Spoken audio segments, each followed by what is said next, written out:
咁啊，第三條一開頭就話有個直角三角形啦。OK，呢隻90度 OK， 入邊有個正方形。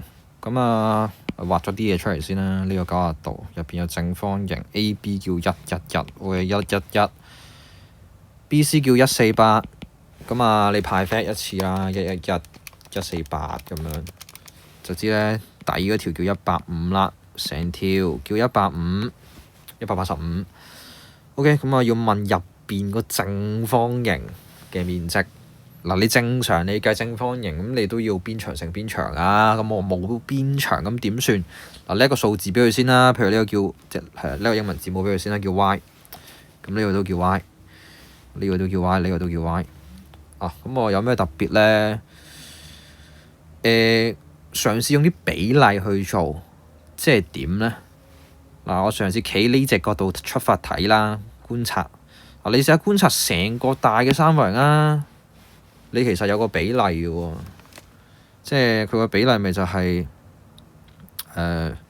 即係如果你諗 tangent 咧，對邊同鄰邊啦，呢兩條叫148比111，即係原來咧長嘅同短嘅比例就係4比3。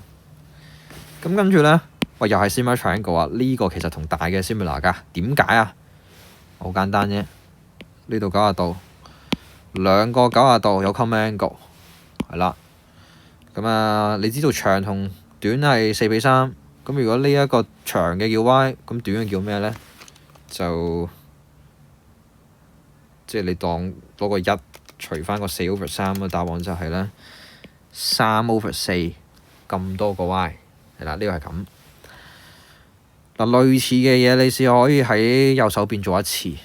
右手邊就係話其實咪就係短啲同長嗰條，其實都係3比4啦。咁而家邊個係短啲嗰條啊？呢個係短啲嗰條。邊個係長啲嗰條啊？呢個係長啲嗰條。咁即係呢個係3/4個 Y。係啦，用咗2次先可以triangle。咁我哋而家就係話底嗰條叫咩啊？底嗰條就叫做3/4個 Y 加多一個 Y， 再加多4/3個 Y， 就等於185。我會撳一撳機，就會出到咧 Y 等於60。咁啊，正方形面積啊嘛，6636，3600，完。